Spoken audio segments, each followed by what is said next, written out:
Coloco-me agora à disposição de vocês para eventuais perguntas. Tudo bom, porta-voz? Ô, Caian, tudo bem? Tudo bem? Você é torcedor do Flamengo? Não, eu sou um homem Mas todos inteligente. devemos parabenizar o belo jogo do Flamengo. Com certeza. Parabéns pro Flamengo. Quem é então. torcedor do Flamengo aqui? Parabéns, hein? Porta-voz, eu queria começar falando sobre a situação da sanção, né, da questão dos militares, da previdência dos militares. Se o presidente chegou a comentar alguma coisa no encontro com o ministro da Defesa, e como o governo responde às críticas no Congresso de que a reforma da Previdência... As críticas de quem? No Congresso, de que a reforma da Previdência dos civis foi muito mais dura do que a reforma dos militares, embora os militares tenham características diferentes em relação, né, ao trabalho. Obrigado. Bem, o presidente reconhece a importância das Forças Armadas no contexto maior de soberania da nação, de estabilidade da nação, de busca de estar sempre afinada com a legalidade, e neste reconhecimento ele entendia a importância da valorização do recurso humano. Então, a consequência deste pensamento do presidente, naturalmente, foi de agradecer o trabalho desenvolvido pelo Ministério da Defesa, reforçando o trabalho da presidência junto ao Congresso, tendo por consequência a aprovação. Independente de algumas críticas, eventualmente vocalizadas por alguns membros do Congresso, nós temos que reconhecer que o processo passou com naturalidade e com o reconhecimento da maioria dos congressistas a essas características dedicadas às Forças Armadas pelo senhor presidente. Boa tarde, porta-voz. Fábio Murakawa, do Valor. Tudo bom, Murakawa? Tudo bem.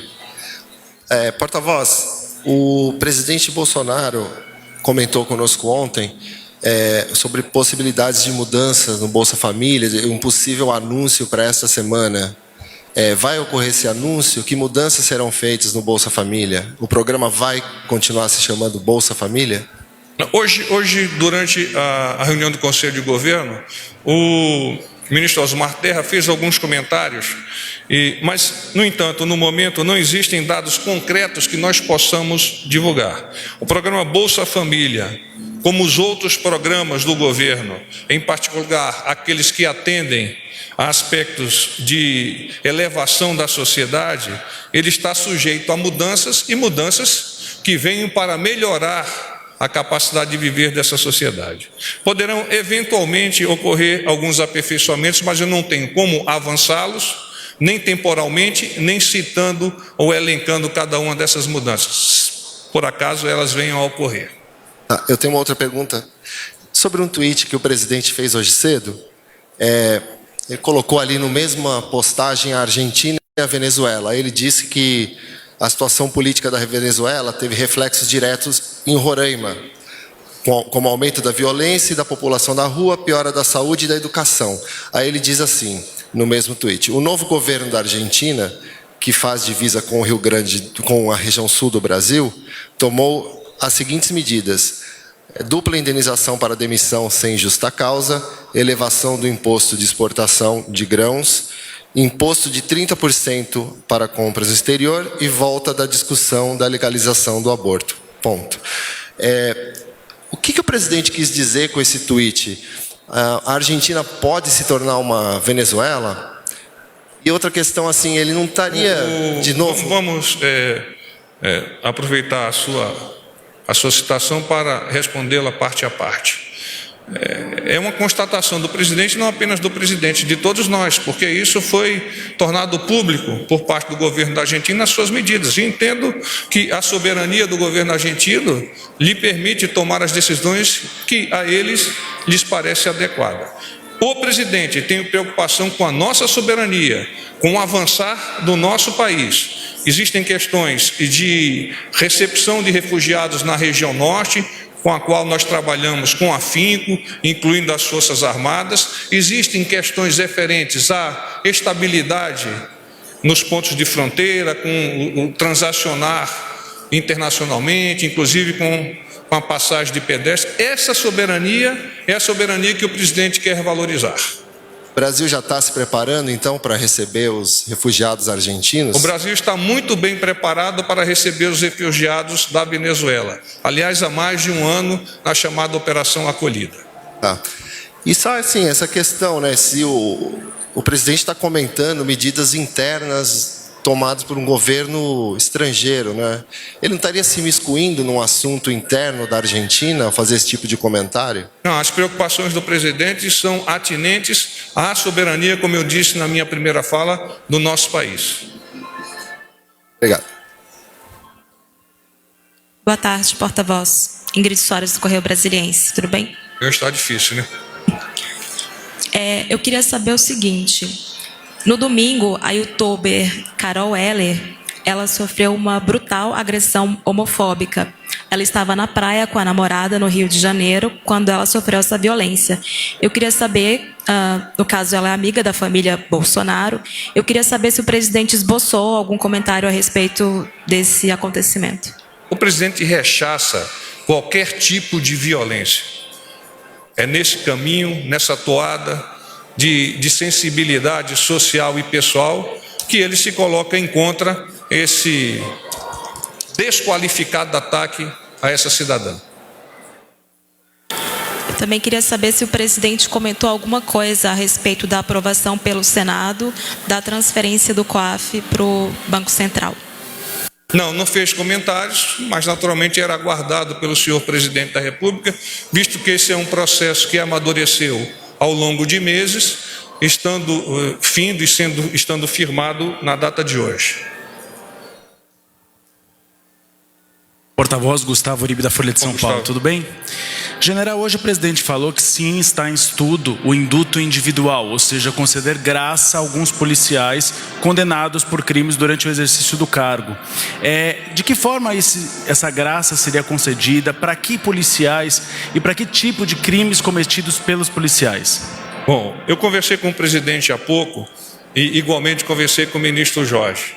Nós estamos aguardando a recepção das informações advindas do Ministério da Justiça para então a equipe do presidente e da presidência, especialmente do ministro Jorge, debruçar-se sobre o tema. Agora, sendo um pouco mais específico, esse assunto, para não haver dúvida, está sendo analisado por meio de discussões internas no Ministério da Justiça e da Segurança Pública e com a subchefia de assuntos jurídicos da Secretaria, para logo em seguida ser apresentado ao senhor presidente e aí ele tomará a decisão. E tomará a decisão porque é da intenção dele que isso possa ocorrer, como eu disse ontem, dentro do espectro maior da legalidade.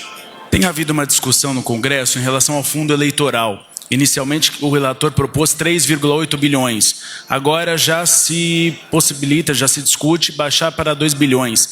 Se baixar para 2 bilhões, o presidente pretende sancionar o fundo eleitoral? O presidente não me comentou dados referentes à valoração do fundo eleitoral, até porque não tomou conhecimento oficialmente do que possa advir dessa elaboração do Congresso.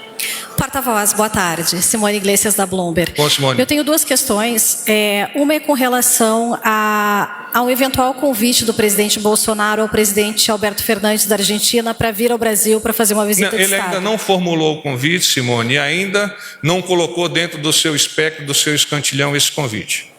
Perfeito. Uma segunda questão é sobre a recriação da CPMF. Eu ainda não entendi a posição do presidente Bolsonaro. Ele falou ontem que é uma questão que está na mesa, que ele avalia.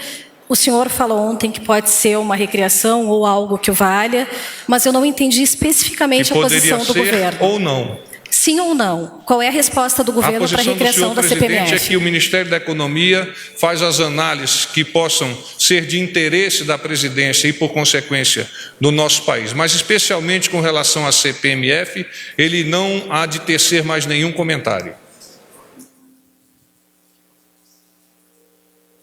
Boa tarde, porta-voz. Débora Bergamasco, do SBT. Tudo bom. Sobre a situação no Rio de Janeiro, né? Eu gostaria de saber se o presidente fez mais algum comentário, se ele esboçou preocupação. Ele demonstra uma preocupação constante, particularmente nos aspectos referentes à saúde. E não é de agora.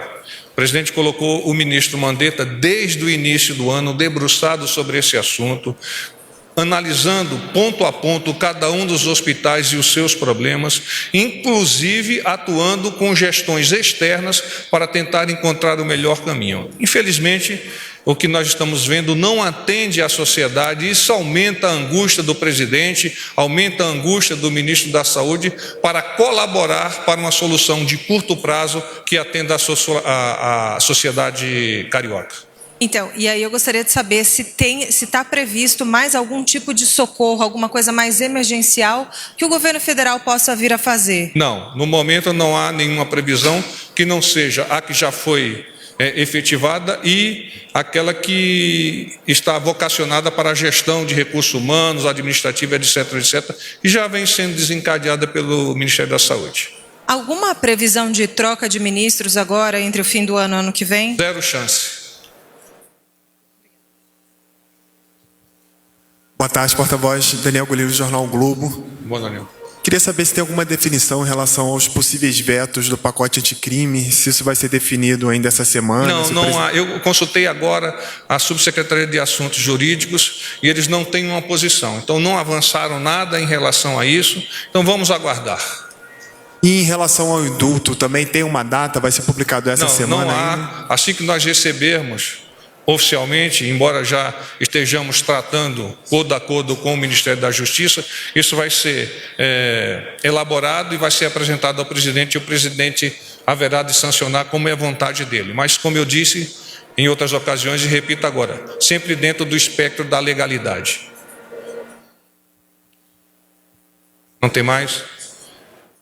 Paz e bem para vocês, que tenhamos todos um ótimo Natal e um ano novo cheio de luz, de esperança e de caminhos com obstáculos, mas que nos permita vencê-los, porque os obstáculos fazem parte da nossa melhora como ser humano. Pessoal, boa tarde. Antecipamos, como havíamos previsto, o briefing de hoje, em face das comemorações do Palácio do Planalto e o culto de ação de graça que ocorrerá em breve. Então vamos ao nosso briefing. Às 7h15 da agenda do presidente, nós tivemos o ministro Luiz Eduardo Ramos, que é o ministro-chefe da Secretaria de Governo da Presidência da República, com os deputados Fábio Faria, do PSD do Rio Grande do Norte, deputado Beto Rosado, do PP do Rio Grande do Norte, deputado João Maia, do PL do Rio Grande do Norte, e o deputado Walter Alves, do MDB do Rio Grande do Norte. Sob a coordenação do ministro Eduardo Ramos, os parlamentares trataram junto ao senhor presidente da República, naturalmente de temas que interessavam ao Estado de todos eles, que é o Rio Grande do Norte.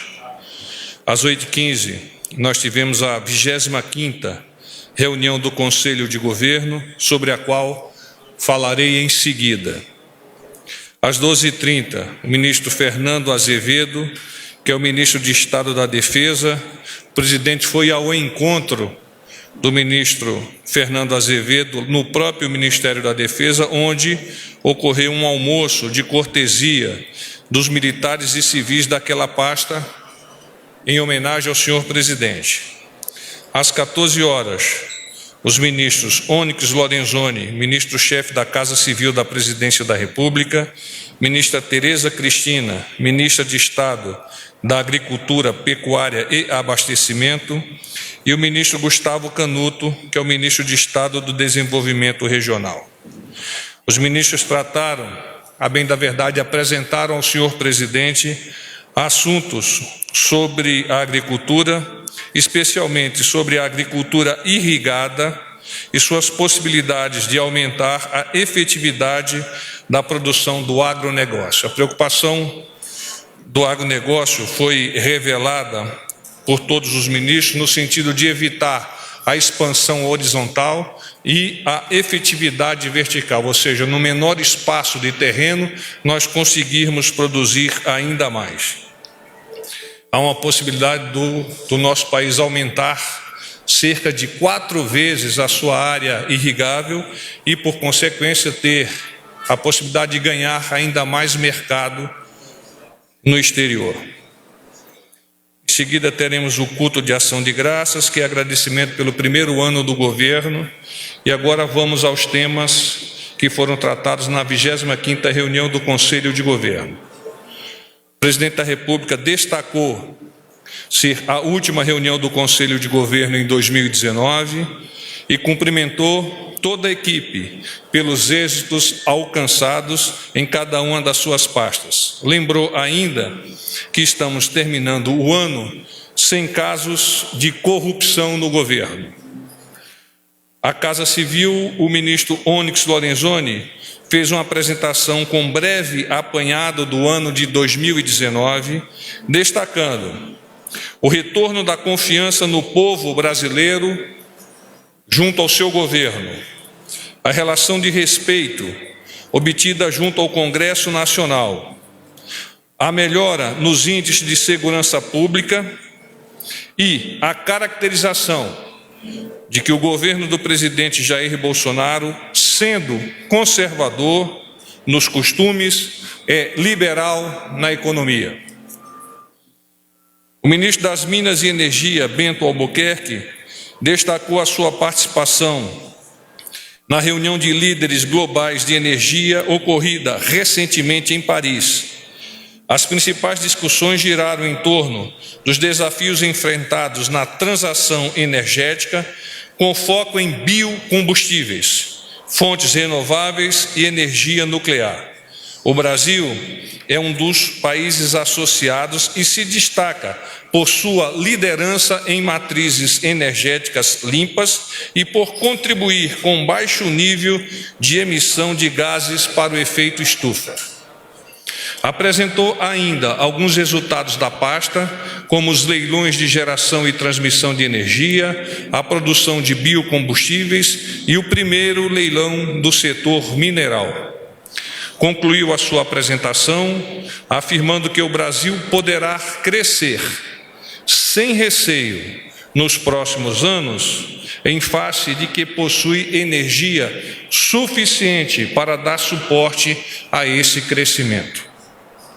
O ministro do Meio Ambiente, Ricardo Salles, apresentou resumos das suas atividades na Conferência das Partes, que é a COP25, realizada na última semana em Madrid. O presidente do Banco Central, Roberto Campos Neto, realizou uma exposição sobre temas diversos ligados à economia, destacando-se a atualização do cenário econômico, o volume de comércio global, as taxas de juros pelo mundo, a expansão nos setores de serviços e manufaturas, a política monetária e mudanças no mercado imobiliário. Comentou que o aspecto principal para a queda da taxa de juros, a Selic, é a interpretação pelo mercado de que o panorama fiscal está melhor. E ele exemplificou citando a nova Previdência. Por fim, com a redução da taxa Selic, a despesa do governo com pagamento de juros vai diminuir em aproximadamente 114 bilhões de reais. O ministro da Cidadania, Osmar Terra, comentou sobre o grande volume de recursos que será injetado na região Nordeste. Recursos esses orientados para a área social até o final deste ano. Ele citou bem, até o final deste ano, incluindo o pagamento do 13º do Bolsa Família. O ministro da Saúde, Luiz Henrique Mandetta, fez comentários sobre a situação dos hospitais federais na cidade do Rio de Janeiro. Os senhores vêm acompanhando diuturnamente.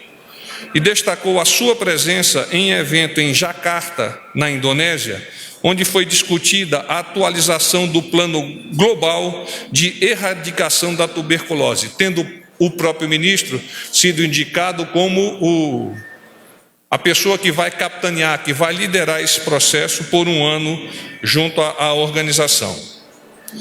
O ministro das Relações Exteriores, Ernesto Araújo, apontou aspectos da viagem que fez ao continente africano e destacou oportunidades especialmente na área de agricultura, da segurança e da defesa.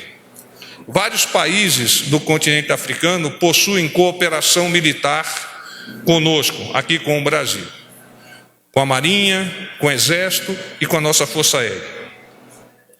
O ministro da Economia, Paulo Guedes, agradeceu a toda a equipe ministerial, ele fez questão de citar nominalmente, pela compreensão no entendimento da delicada situação fiscal vivida pelo país.